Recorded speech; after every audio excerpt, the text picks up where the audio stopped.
Hello សួស្តីអ្នកទាំងអស់គ្នា Welcome back ជាមួយខ្ញុំទីនេះខ្ញុំចេញហួយអញ្ចឹងវីដេអូនេះគឺយើងបាននិយាយតទៅជាមួយនឹងបញ្ហា stress តើមូលហេតុអីទៅដែលបង្កអ្នកទាំងអស់គ្នាមានបញ្ហា stress ហ្នឹងតើមានវិធីអីខ្លះដើម្បីកាត់បន្ថយបញ្ហា stress ហ្នឹងអញ្ចឹងមិនចង់ដឹងតោះទៅមើលវីដេអូពេញទាំងអស់គ្នាអញ្ចឹងអ្នកទាំងអស់គ្នាដឹងអញ្ចឹងថា stress គឺជាបញ្ហាផ្លូវចិត្តមួយប្រភេទដែលធ្វើឲ្យប៉ះពាល់ទៅដល់ផ្នែកផ្លូវអារម្មណ៍ហើយក្នុងនោះក៏វាធ្វើឲ្យប៉ះពាល់ទៅដល់ការបំពេញការងារប្រចាំថ្ងៃរបស់យើងផងដែរអញ្ចឹងអ្នកទាំងអស់គ្នាដឹងថារោគសញ្ញាអីខ្លះដែលបញ្ជាក់ថាយើងកំពុងមានបញ្ហា stress ទីមួយហ្នឹងគឺឈឺក្បាលញឹកញាប់ការសិក្សាជាច្រើនគឺបានលើកឡើងថាបញ្ហា stress គឺវាអាចបង្កឲ្យយើងនឹងមានអាការៈឈឺក្បាលឬក៏ឈឺត្រង់បរិវេណកហើយនៅពេលដែលយើងឈឺក្បាលខ្លាំងគឺវានឹងផ្ដល់ផលរំខានទៅដល់ការបំពេញការងារប្រចាំថ្ងៃរបស់យើងខ្លាំងមែនទែនហើយទី2គឺអត់មានកម្លាំងកំហែងក្នុងខ្លួនទេstress ក៏វាអាចធ្វើឲ្យយើងមានបញ្ហាដំណេកដែរដែលធ្វើឲ្យរាងកាយរបស់យើងគឺឆាប់អស់ថាមពលនិងអត់មានកម្លាំងគ្រប់គ្រាន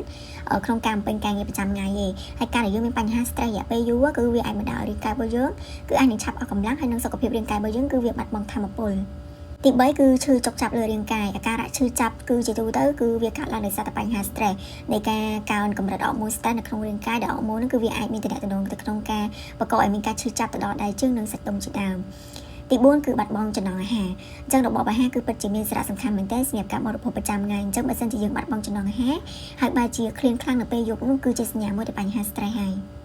យទី5គឺការបាក់ទឹកចិត្តអញ្ចឹងនៅពេលដែលយើង stress ធ្ងន់ធ្ងរពេកក៏វាអាចបណ្ដាលឲ្យមានការវិវត្តនៃការបាក់ទឹកចិត្តផងដែរអញ្ចឹងការបាក់ទឹកចិត្តហ្នឹងគឺវាអាចបង្កបញ្ហាទៅដល់សុខភាពរាងកាយនិងសុខភាពផ្លូវចិត្តរបស់យើងកាន់តែធ្ងន់ធ្ងរអញ្ចឹងបើសិនជាយើងមានអាការៈទាំងអស់ហ្នឹងយើងគួរតែសម្រាកឲ្យបានច្រើនញ៉ាំឲ្យបានគ្រប់គ្រាន់ហាត់យូហ្គាឬក៏ធ្វើសមាធិដើម្បីឲ្យផ្លូវចិត្តរបស់យើងបានធូរស្រាលប៉ុន្តែបើសិនជាអាការៈហ្នឹងវាកាត់ទៅធ្ងន់ធ្ងរយើងគួរតែទៅពិគ្រោះជាមួយនឹងគ្រូពេទ្យជំនាញទៅជាការល្អបំផុតចឹងអ្នកទាំងអស់គ្នាបានដឹងហើយពីរោគសញ្ញាដែលបង្ហាញថាយើងមានបញ្ហា stress ហ្នឹងគឺវាបង្ហាញតាមរយៈការប្រើសម្ដីខាងខ្លាំងឬក៏អត់ចង់និយាយជាមួយណាគេម្នាក់ហើយតែងតែស្ដីបន្ទោសខ្លួនឯងនឹងគិតពីរឿងនេះរឿងនោះច្រើនពេកឬក៏បង្ហាញទុកមុខសង្កត់ស្ងាត់អីអញ្ចឹងណាអញ្ចឹងខ្ញុំនឹងប្រាប់ពីវិធីសាស្ត្រមួយចំនួនដែលអាចជួយកាត់បន្ថយបញ្ហា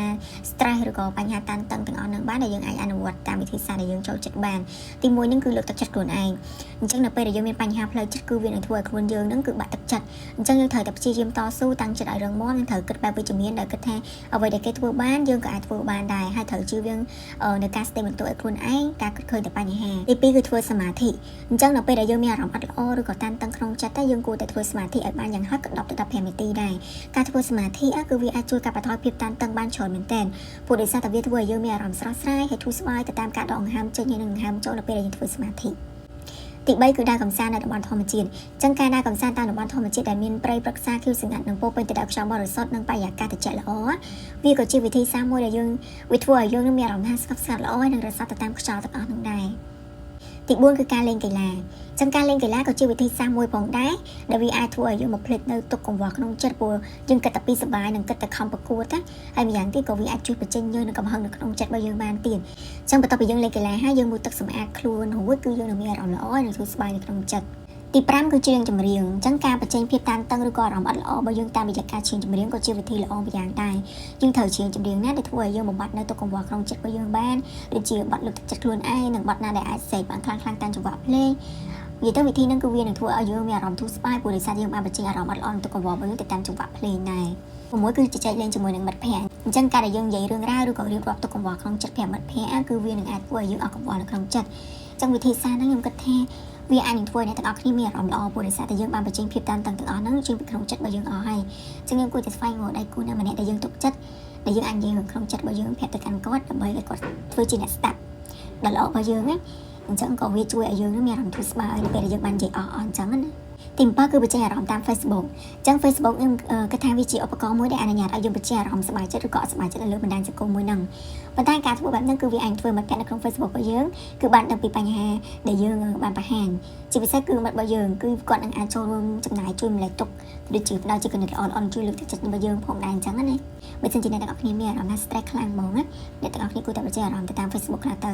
ពួកពេលខ្លះយើងអត់ដឹងថាពីណាគេដែលតែងតែតាមដានយើងតែងតែវាថាចាំមើលយើងអញ្ចឹងណាបើមិនជាគាត់បានដឹងថាយើងពុកអត់សប្បាយចិត្តអីអញ្ចឹងជួនកាលក៏គាត់អាចឆាតមកយើងដើម្បីលួងលោមយើងឬក៏ធ្វើជាអ្នកស្ដាប់គាត់ក៏ជួយម្លែក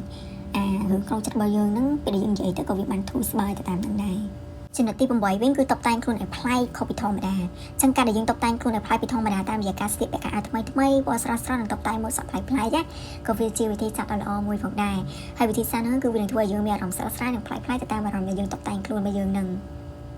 ត ទី9គឺយើងរកជំនួយជាកំណត់មកជួយដោះស្រាយបញ្ហាអញ្ចឹងដល់ពេលដែលយើងមានបញ្ហាតានតឹងនៅក្នុងចិត្តខ្លាំងណាគឺអាចដោះស្រាយបញ្ហាដោយខ្លួនឯងបានគឺយើងត្រូវតែរកជំនួយជាពិសេសកំណត់ពីបងប្អូនលោកគ្រូអ្នកគ្រូនិងមិត្តភ័ក្តិរបស់យើងដើម្បីឲ្យពួកគាត់ជួយដោះស្រាយបញ្ហានិងទុក្ខកង្វល់នៅក្នុងចិត្តរបស់យើងហើយវិធីសាស្ត្រហ្នឹងគឺវាកាន់តែមានប្រសិទ្ធភាពព្រោះដោយសារយើងអាចទទួលបាននូវកំណត់ល្អៗហើយធ្វើឲ្យយើងមានកម្លាំងចិត្តនិងមានជំនឿជឿជាក់លើខ្លួនឯងកាន់តែខ្លាំងទី10ដែលជាចំណុចចុងក្រោយហ្នឹងគឺយើងត្រូវធ្វើអីដែលយើងចូលចិត្តធ្វើយើងត្រូវគិតថាអ្វីដែលខ្លួនឯងចូលចិត្តនិងចង់ធ្វើហើយគិតថាវាមានប្រយោជន៍គឺមានប្រសិទ្ធភាពខ្ពស់មែនទែនក្នុងការកាត់បន្ថយភាពតានតឹងនៅក្នុងចិត្តរបស់យើងបានអញ្ចឹងយើងត្រូវតែធ្វើវា